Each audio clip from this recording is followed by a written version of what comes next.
Hello there. Welcome to the Enris Files. Sorry. Welcome to the Enris Files, where we are talking about culture, history, and the human condition from a very specific Generation X point of view.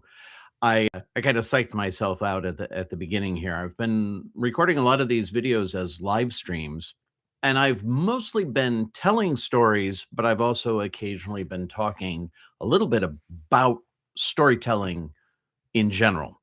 And today I want to talk about genre. I do have a story to tell about genre, but it is something that is it's key to storytelling because when you start to tell a story, the listener, the reader, the viewer wants to have an idea of what they're in for.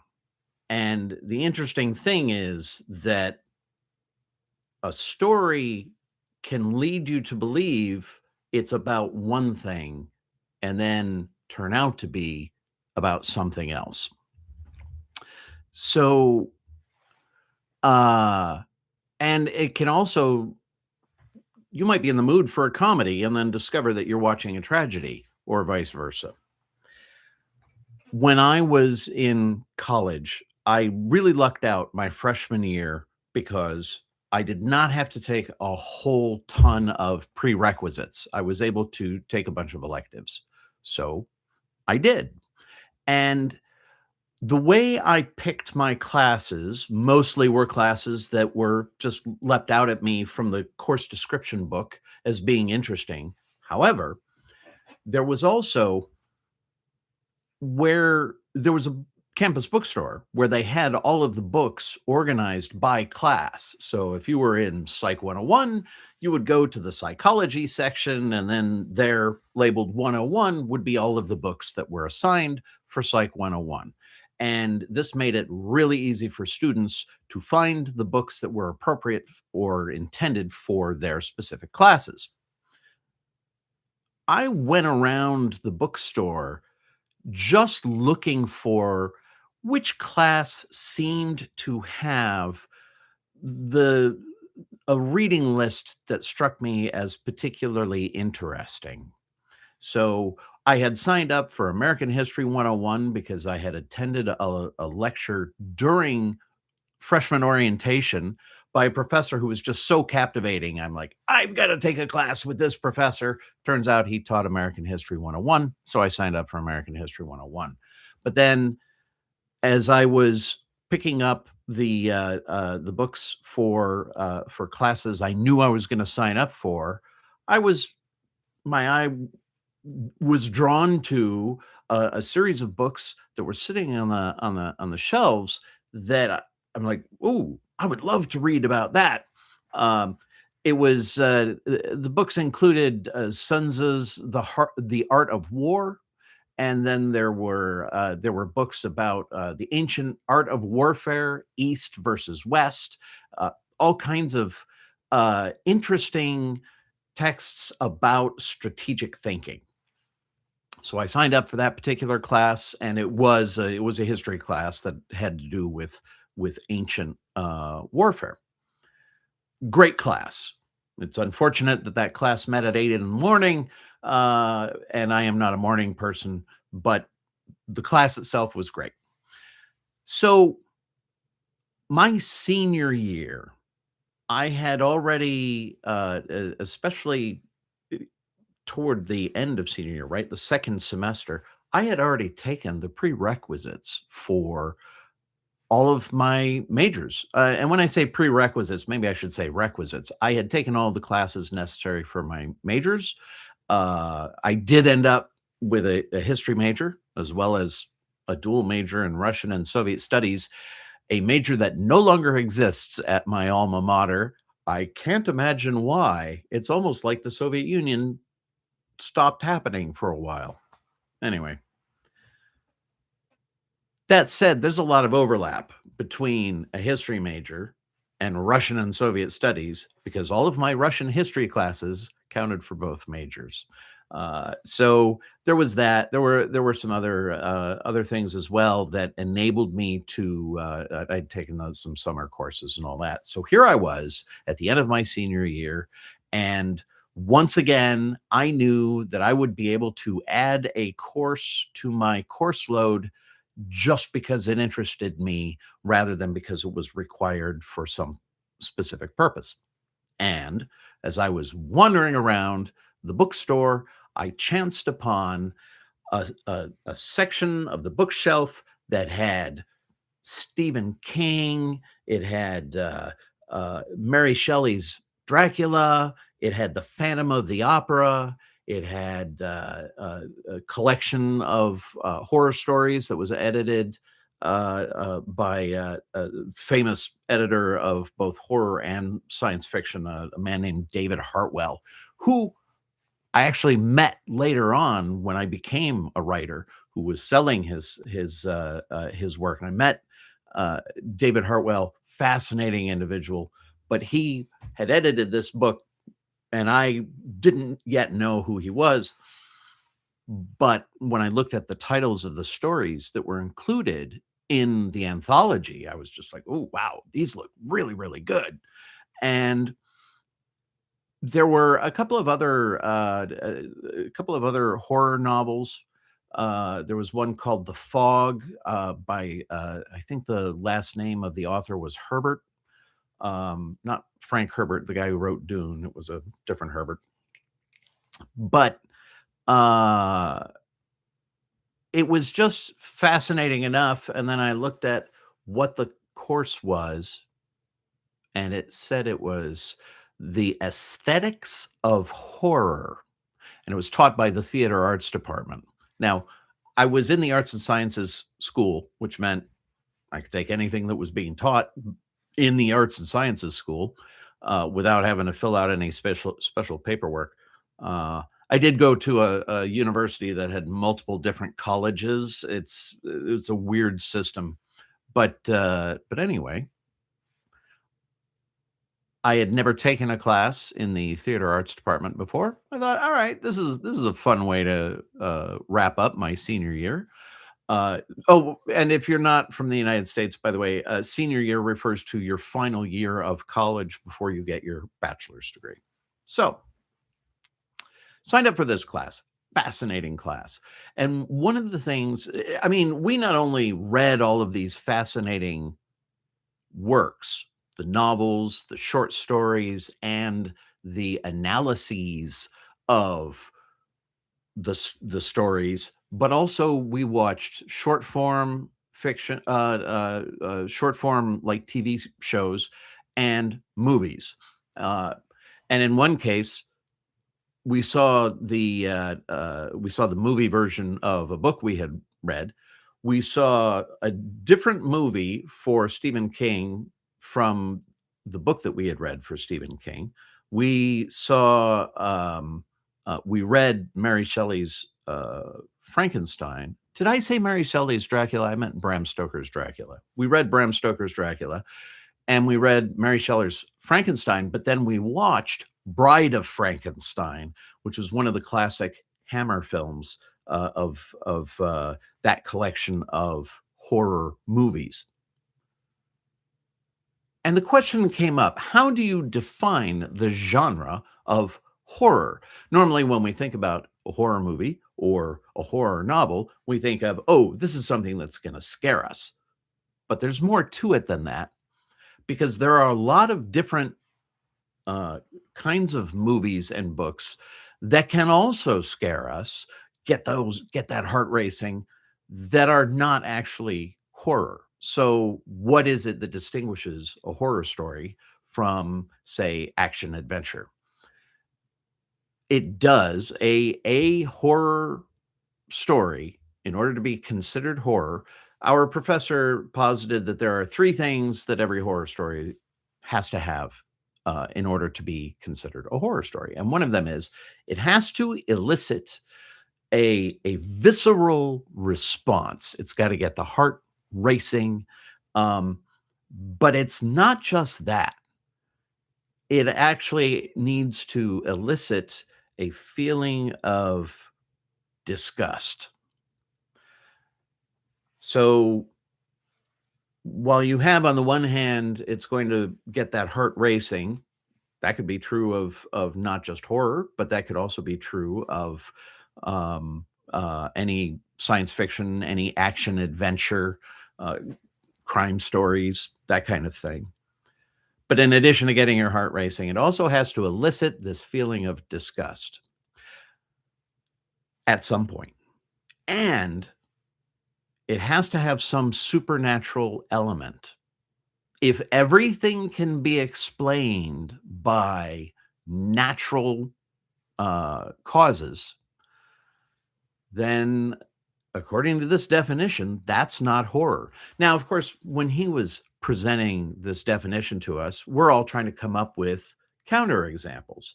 And he also he threw out some counterexamples at us as well. Somebody would say, "Well, it should get your heart racing, but it should also it should be dark and scary and all that." And he's like, "Well, there are several James Bond movies that have very scary elements to them, but you wouldn't call those horror."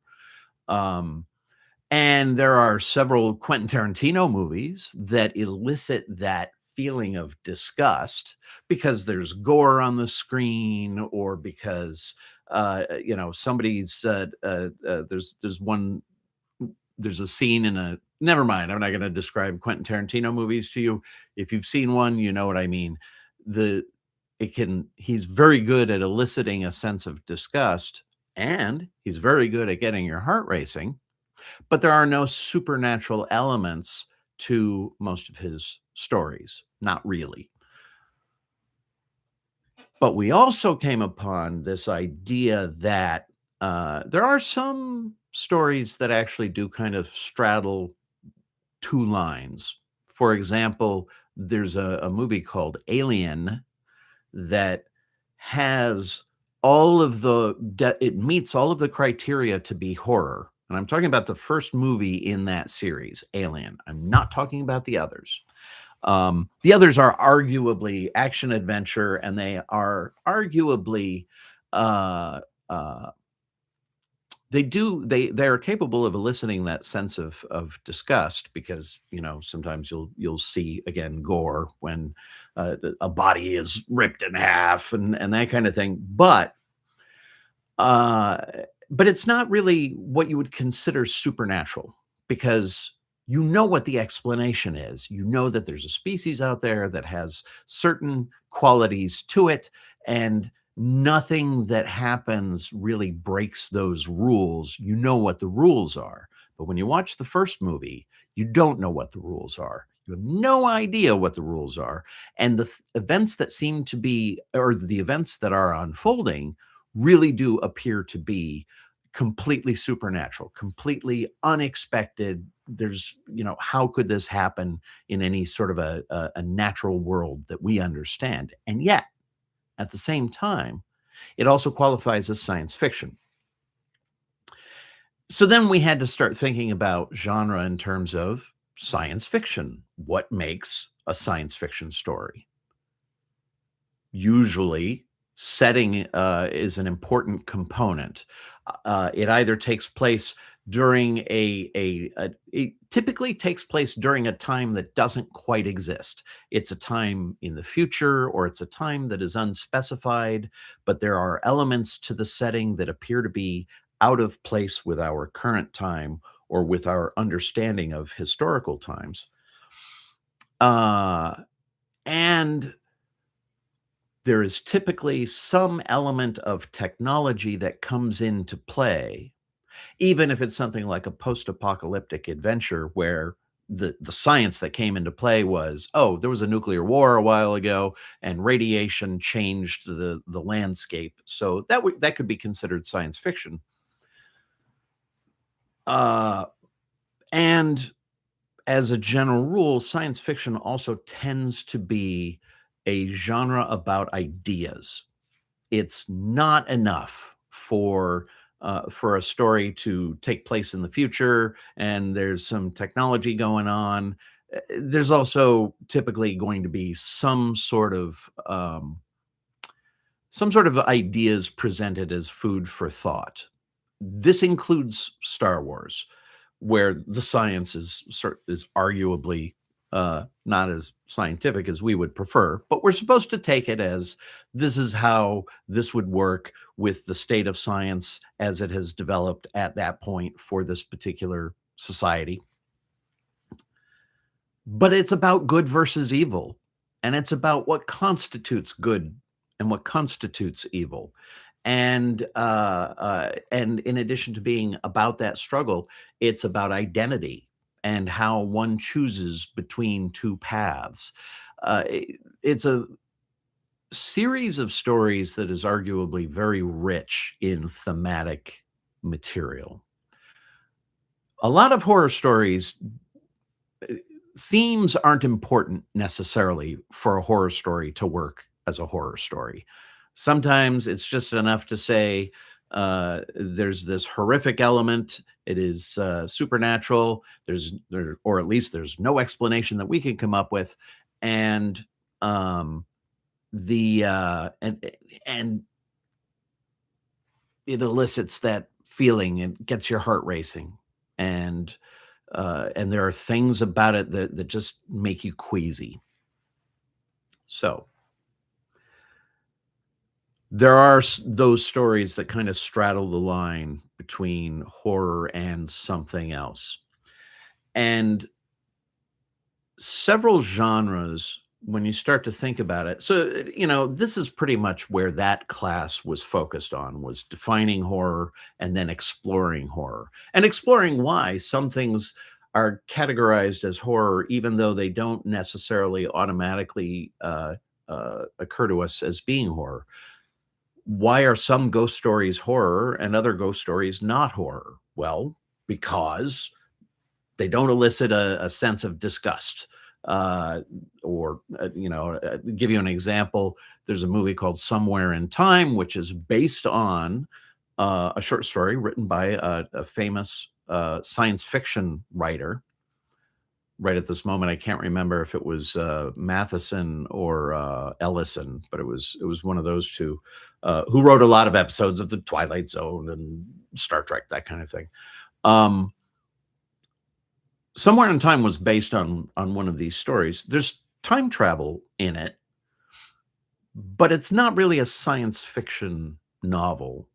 It does explore ideas, but the setting is nonetheless, despite the time travel aspect of it, the setting is real present day and real historical times, and technology has nothing to do with it.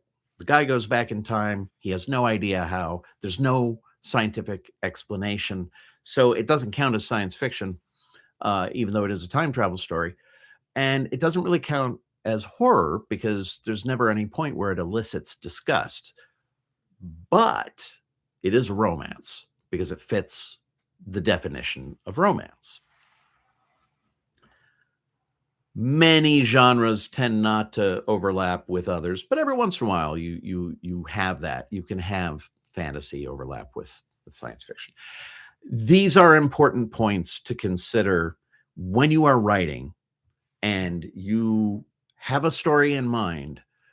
You don't start by thinking about the market you want to send this to, usually. You start with, this is the story I want to tell, so I'm going to tell this story. After you've told the story, then you look at it and you say, oh, well, this is kind of this genre, and so it might fit with a publication or a publishing house that tends to go for that kind of genre. Or if you are self-publishing, you are making it available, you label it with a genre to make it easier for the people who like to read those sorts of stories for them to find your story. I did mention that there are exceptions. Sometimes as a writer, you find out, oh, this editor is going to, he's got a call for submissions. He wants stories about the Space Force. And you're like, okay, I'm going to write a military science fiction story that takes place in the Space Force in the future. And so now you know ahead of time the genre, you know ahead of time certain things you want to include in the story. So, yes, sometimes you will start with market in mind. But as a general rule, as a writer, you want to start with your story. Maybe you want to start with what is the point you want to make. I spoke in another video about George Orwell.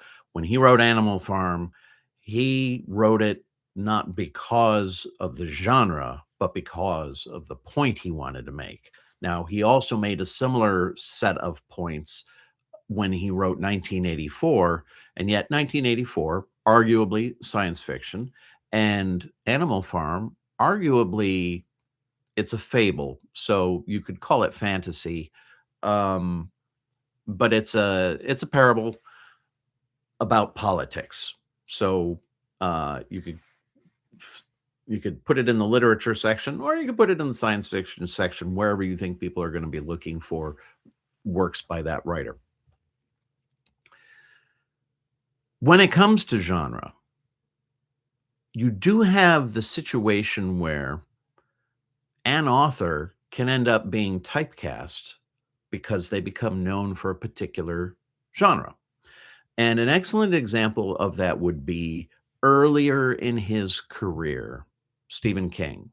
He had written a lot of short stories that he had sold to magazines, mostly what were called men's magazines, because they featured fiction and they featured news articles, not so much timely news stories, but analyses of the news and pictures of scantily clad women. So these were called men's magazines. He sold a lot of fiction to these magazines. He sold horror. He sold action adventure. He sold science fiction. The first novel that he was able to sell to an editor at a major publishing house was arguably horror. It was a novel called Carrie, and it was about a girl who had supernatural powers. It had plenty of elements of disgust. There were lots of gory elements. Um, Blood features prominently in the story, and if you've read it, you know why I put it in those terms. It's not Again, I highly recommend it, by the way. If you are interested in studying writing, this is an excellent novel to read as an example of a first novel that launched a career. After that one was obvious, it was obvious to the publisher that this was gonna be big. They were already hard at work, auctioning off the movie rights, which they did end up selling the option to, I think it was Brian De Palma, who ended up making the movie on it. They were fully prepared to turn this thing into a bestseller. And while they were in the process of getting that ready for market, they said, "Do you have anything else for us?" And here's the thing, Stephen King had fantasy. He had written a sort of a swords and sorcery novel, which, by the way, has never been published. Um, he also had a novel that was science fiction, very, very science fiction, extremely science fiction, and it eventually was published. He had a novel that was uh, about a high school shooting, and so it was a thriller, but it wasn't horror. And he also had a novel that he was working on that was about a vampire, and it was about a ghost town. His thinking was, how did that town become a ghost town? Ah, maybe it was vampires. New England has a lot of towns that had been abandoned at some point, and so he liked to come up with what was it that could have scared people away from this town? I mean, usually it's just economics. The town wasn't able to provide a living for the people who lived there, and so they all moved away. But it's more interesting to think, "Oh, what if there were vampires or werewolves or whatever?" So he submitted as his second novel, Salem's Lot. He knew that the second novel was ultimately going to determine how he would be branded as an author from that point on. And if you read the anthologies of his short fiction, especially the first one called Night Shift, you're gonna find all different kinds of genres being covered in there. In fact, one that is absolutely just straightforward um, uh, literature. It's just a straightforward piece of fiction that you would expect to read in Reader's Digest or something like that. It's very mainstream, and it's also one of the best stories he's ever written. If I remember the title correctly, I think it's The Ladder or Last Rung on the Ladder. It's a heartbreaker, and I highly recommend it, especially if you are in the mood to have your heart broken while you are reading a story. Um,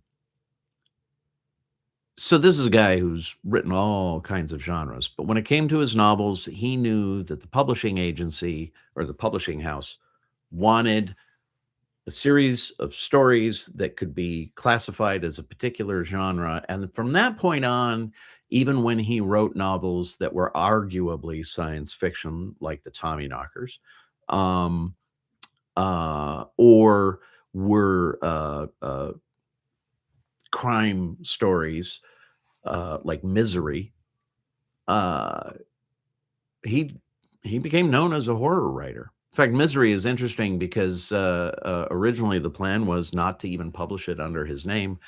He had decided with his publisher that they were going to publish it under a pseudonym that he had used for selling his fiction that was not horror. Under the name Richard Bachman, he published action adventure stories. So there, including the one about the school shooting. That one was called Rage, and eventually that was he decided to take that out of print because he didn't like the association with the actual events that sometimes occurred, sometimes being carried out by a high schooler who had that book on their bookshelf, and so he didn't like the association. So but then there was also, The Running Man, arguably, action adventure and science fiction.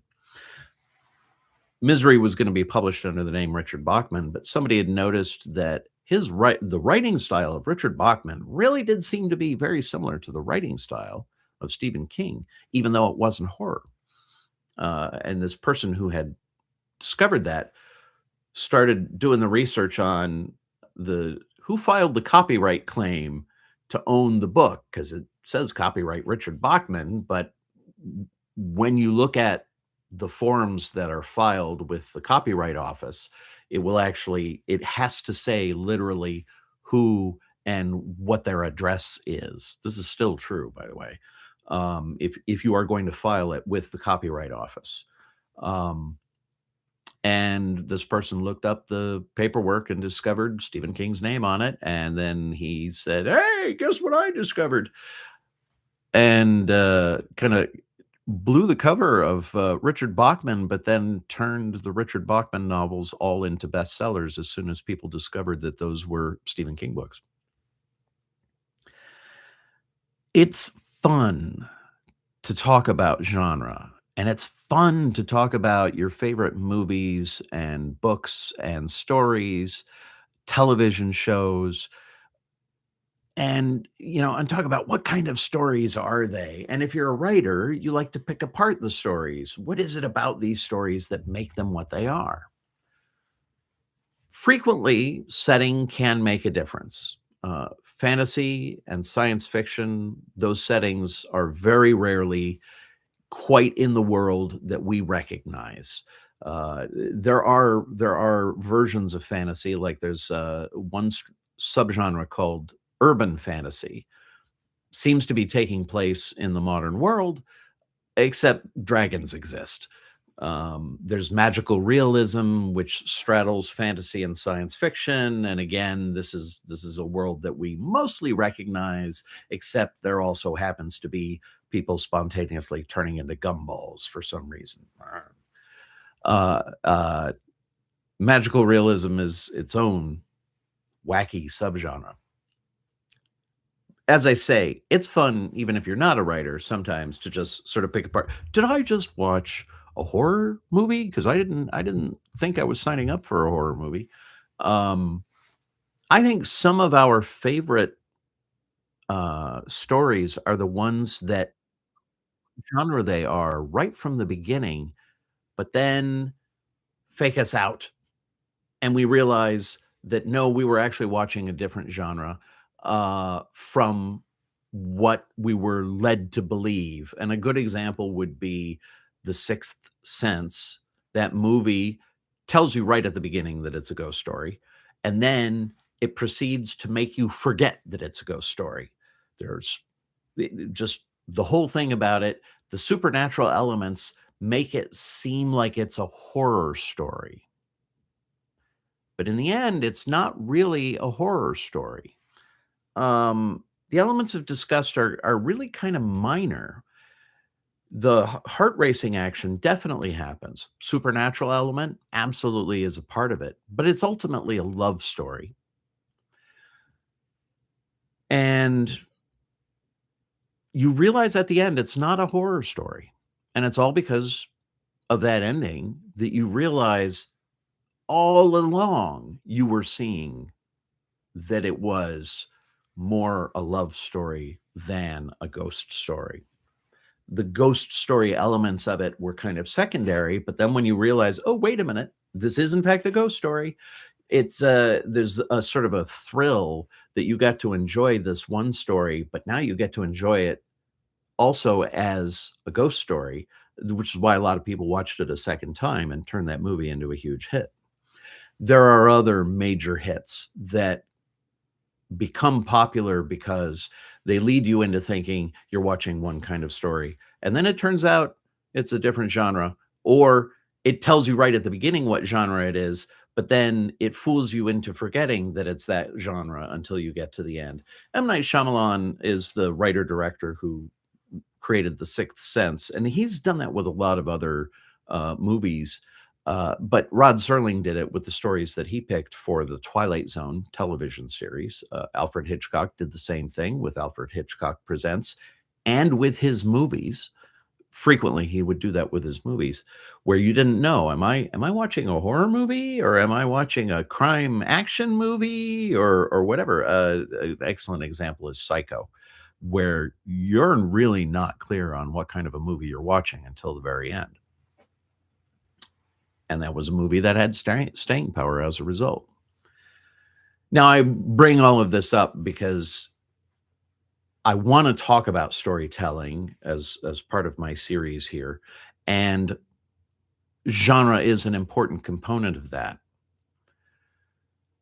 But one of the interesting things about genre that I think not only is about serves about writing, but it also serves about philosophy and the philosophy of how we live our lives. Many genres ultimately come down to the ending. And an excellent example of this is if you ever study any of Shakespeare's plays, all of his plays have elements of humor. All of his plays have a common sense of setting. They all have intrigue. They all have that heart pounding action. They all have romance. And when I say all, let's say the majority, the overwhelming majority of all of them have some element of intrigue, romance, uh, the sense of place. Today, we would think of it as historical, but at the time, it would be contemporary or historical, recent enough to where you could recognize it. Um, and yet, at when all when everything is said and done, why do we consider Romeo and Juliet not a romance, but a tragedy? Why do we consider Much Ado About Nothing a comedy? And why do people think Hamlet is a tragedy? I would actually argue, by the way, that Hamlet is in fact a comedy. Um, Not only is it hilarious throughout the story, um, but when you get to the ending of the story, it's preposterous. Everybody's dead. Spoiler alert, everybody at the end of Hamlet is dead. I mean, one of the last lines is one of the most brilliant punchlines ever delivered. Rosencrantz and Guildenstern are dead. You have somebody come into the end of the story to remind you of two characters who you haven't seen for a long time, for many, many scenes.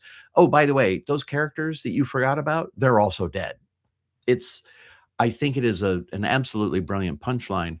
However, it's viewed as a tragedy, and I don't think it's viewed as a tragedy because everybody dies. I think it's viewed as a tragedy because it didn't have to happen, and it really was about how the indecision of the main character turned out to be turned out to cause a lot of unnecessary misery. Romeo and Juliet doesn't really have a ton of misery. It has a lot of conflict, but the real misery comes at the very end, which is why we label it as a tragedy. One of the rules of romance, by the way, if a book or any story is going to be considered romance, they have to end up together at the end, whether it's whoever the protagonists are, they have to end up together at the end. Otherwise, it's not really a romance. Colleen Hoover has written a couple of stories that do not end with everybody together at the end. But because she has written so many romance novels, those novels also get put onto the romance shelves. And this again is where authors get typecast into genres. But she had written a novel. It was It Begins With Us, if I remember correctly. No, It Ends With Us. The name of the novel was It Ends With Us. And the reason I struggle with the name is she then wrote a sequel to it called It Begins With Us. And I thought it's funny that the first novel is It Ends, and then the second novel is It Begins. But the point is, the end of the first novel, they don't end up together. It is a tragedy. It is a drama. It is not a romance because of that definition. And this is why the ending matters in terms of determining the genre. If for example, the ending of The Sixth Sense, it's the ending that the entire movie turns on, because up until the ending, uh, you forget that it's a ghost story, and you forget that one of the characters is yearning for his wife. Their relationship really seems to be suffering, and then when you get to the resolution at the end and you realize you're not watching a movie about the breakdown of their relationship, uh, and and yet it doesn't quite end as a romance, because in the end they don't end up together. But it is a heartwarming story, and it absolutely tugs at your heartstrings. But it's also not a horror story. It's again a ghost story that turns out not to be a horror story. So, as a writer, you have to think very, very hard about the ending of the story, and to what extent it delivers on the promise of the rest of the story, and does it deliver on that promise without is it essentially inevitable without being obvious? That's the real trick. If you can make the ending such that it couldn't have ended any other way and be satisfying, and yet I didn't see that coming.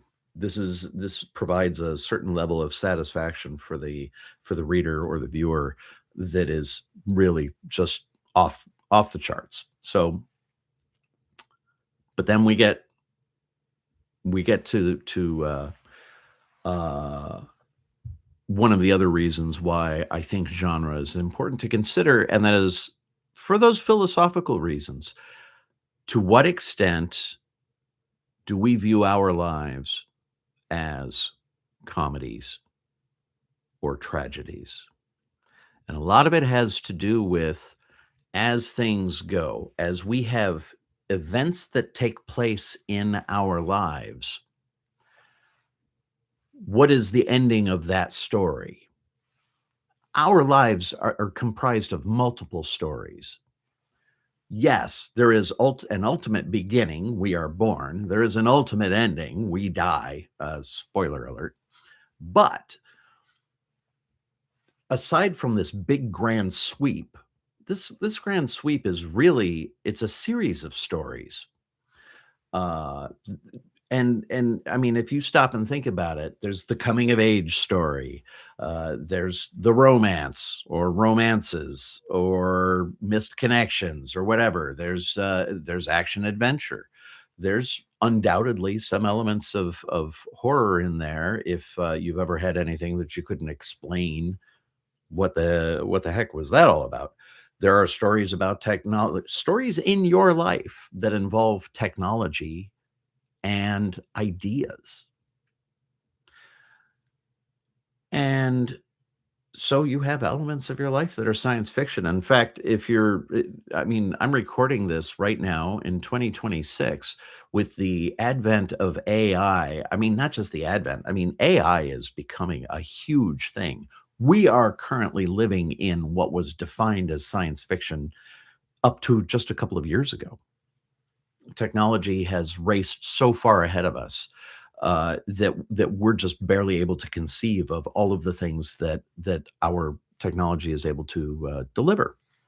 So we seem to be living stories of science fiction. I think that it is important to consider what kind of stories you find satisfying. And while a lot of Shakespeare stands the test of time because it can be satisfying even when it ends on a tragic note, like Romeo and Juliet, we don't tend to want to live a life like Romeo and Juliet. When we think about the stories of our lives, yes, some of them are going to end where the protagonists don't get together. This is sad. This is a tragedy. Sometimes there are stories in our lives where people die, and this is also tragic, or it can be tragic, depending upon how you felt about Uncle Harold when he popped. Maybe it's a comedy, but Weekend at Bernie's. Um, but just like those stories where it could be classified as this, but then when you really think about the ending, it's actually classified as something else. Those are the stories that we tend to find satisfying, especially when we're able to come up with an interpretation that we find fulfilling. And I think it's important when you're looking at events in your life to take that into consideration. There have been multiple times in my life where I have found myself in a challenging situation. I know it's a challenging situation, and yet I'm able to ride it out because I recognize this could be a tragedy, but this is also a country western song. And country western songs, uh, there's a certain cadence to them that can be fulfilling and enjoyable, even though I lost my dog, I lost my truck, I lost my wife, I lost my gun, I lost my house, whatever, lost my farm. Um, so it's just something, it's food for thought. And it is something that has actually saved my bacon a couple of times. I will probably tell a couple of those stories if you continue to watch these videos. You may hear them soon. Thank you very much for joining me. I hope you found this interesting and entertaining, and we will see you again next time. Take care.